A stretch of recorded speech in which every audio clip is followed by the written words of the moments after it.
दोस्तों, पशुओं के अंदर कई बार बीमारी का पता नहीं लग पाता है। हम उस पशु का पूरा डायग्नोसिस भी नहीं कर पाते हैं और हमें उस पशु की बीमारी का पता कैसे चले और हमें इस प्रकार की स्थिति में क्या करना चाहिए।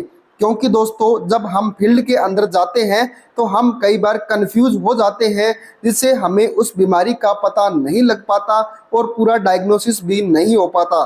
तो दोस्तों, इस स्थिति में आप उस पशु को 3 इंजेक्शन लगाकर ठीक कर सकते हैं। साथ में उसको स्पोर्टिव थेरेपी के रूप में आप क्या देंगे, जिससे आपके पशु के अंदर अच्छा रिजल्ट मिल सके और साथ में पशु को भी किसी भी प्रकार का कोई भी नुकसान न हो। तो दोस्तों, आज की इस वीडियो में इसके बारे में आपको पूरी डिटेल से बताऊंगा, तो बने रहिए इस वीडियो पर। यदि आप हमारे चैनल पर नए आए हैं तो चैनल को सब्सक्राइब कर लें, साथ में बेल बटन को प्रेस कर दें, साथ में जो ऑल वाला बटन है उसे प्रेस कर दें, ताकि आपको हर प्रकार की वीडियो का नोटिफिकेशन मिल सके। तो दोस्तों, वीडियो जरूर लंबी हो सकती है, स्किप करके मत देखना, वीडियो को प्रॉपर देखना, जिससे आपको प्रॉपर नॉलेज मिल सके। जितना भी हो सके जो पशुपालक है, डेयरी फार्मर वाले हैं, उनको तो यह वीडियो शेयर जरूर करें, ताकि उनके भी पशुओं के अंदर किसी भी प्रकार से कोई भी नुकसान देखने को न मिले। तो दोस्तों, जिस प्रकार से जो नए वेटरनरियन है वह फील्ड के अंदर जाते हैं और पशुओं को देखते हैं, तो कई बार ऐसा कंफ्यूजन हो जाता है, तो उनको ना तो बीमारी का पता चल पाता है, ना फिर वह डायग्नोसिस कर पाते हैं और उस पशु का प्रॉपर इलाज भी नहीं हो पाता है।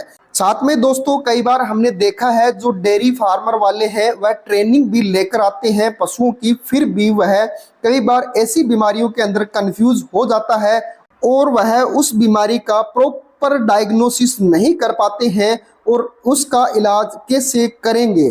तो इस प्रकार से वह कंफ्यूजन में रहते हैं और उस पशु को प्रॉपर इलाज भी नहीं मिल पाता है। तो दोस्तों, इस प्रकार की स्थिति में सबसे पहले आपको क्या करना चाहिए, जब भी आप फील्ड के अंदर पशु देखने के लिए जाते हैं तो पशु की पूरी प्रॉपर हिस्ट्री लें। जैसे पशु ने खाना पीना किया है या नहीं किया, गोबर किया है या नहीं किया, उस पशु का टेम्परेचर कैसा है। कई बार क्या होता है, जब पशु का टेम्परेचर हाई रहता है तो पता चल जाता है कौन सा इन्फेक्शन है, कई बार डाउन होता है तो भी हमें पता चल जाता है, और कई बार क्या होता है जब 101 और 103 डिग्री फ़ारेनहाइट के बीच में होता है, तो उस प्रकार की स्थिति में कंफ्यूजन रहता है कि इस पशु का कौन सा इन्फेक्शन है और वह पशु खाना पीना भी नहीं कर रहा है, प्रॉपर जुगाली भी नहीं कर रहा है और उस पशु के अंदर जो रूमन की मोटिलिटी होती है वह भी प्रॉपर नहीं मिल रही है। तो इस स्थिति के अंदर हमें कंफ्यूजन रहता है कि हम उस पशु को क्या दें क्या न दें, जिससे वह पशु ठीक हो सके। तो दोस्तों, इस प्रकार की कंडीशन में आप सबसे पहले उस पशु को जो क्लोरफिनामेलिएट इंजेक्शन आता है, यानी गो एलर्जी नाम से आता है, मैनकाइंड कंपनी का है, तो वह इंजेक्शन आप अपने पशुओं के अंदर यूज करवा दें। क्योंकि दोस्तों, जब भी हमें डायग्नोसिस का पता नहीं चल पाता है, यानी उस पशु की बीमारी का पता नहीं चल पाता है, तो उस स्थिति के अंदर यह CPM इंजेक्शन देना बहुत ही ज़्यादा जरूरी होता है। तो दोस्तों, यह इंजेक्शन आप 10 ml इंट्रामस्कुलर लगवा सकते हैं बड़े पशुओं के अंदर। यदि छोटे पशु है उसके अंदर आप 5 ml इंट्रामस्कुलर यूज करवा सकते हैं। यह इंजेक्शन आपके पशुओं में किसी भी प्रकार से कोई भी नुकसान नहीं करता है, चाहे रूमन से संबंधित हो चाहे खाने पीने से संबंधित हो, लेकिन आपके पशुओं के अंदर बेनिफिट अच्छा देता है। यह तो CPM इंजेक्शन हो गया। और दूसरा इंजेक्शन आपको यूज में लेना है मेलोनेक्स, जिसके अंदर मेलोक्सिकेम सोल्ट आता है। जिस प्रकार से इंटास कंपनी का आता है, मेलोनेक्स के नाम से आता है। यह आपको 20 ml यूज करवाना है, यानी 1 ml 20 kg बॉडी वेट के हिसाब से यूज करवा सकते हैं।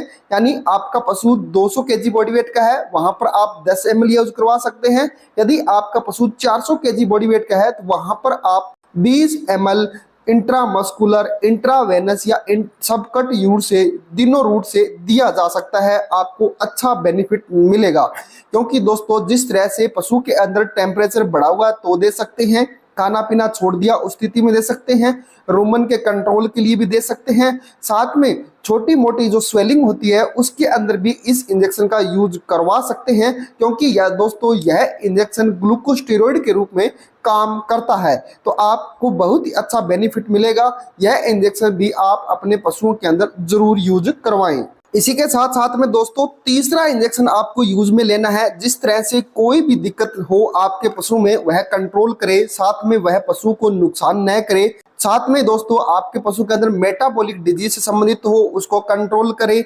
नर्वाइन सिस्टिक डिजीज हो उससे कंट्रोल करे। साथ में दोस्तों यदि आपका पशु खाना पीना छोड़ दे तो उसके अंदर भी आप दे सकते हैं। साथ में दोस्तों यदि आपके पशु का टेम्परेचर बढ़ा हुआ है या फिर दोस्तों पशु का टेम्परेचर डाउन चला जाता है तो इस प्रकार की स्थिति होती है तो वहां पर आपको इंजेक्शन यूज कराना है ट्राइबीवेट इंजेक्शन, जिसके अंदर विटामिन B1, विटामिन B6 और विटामिन B12 सोल्ट मिलता है।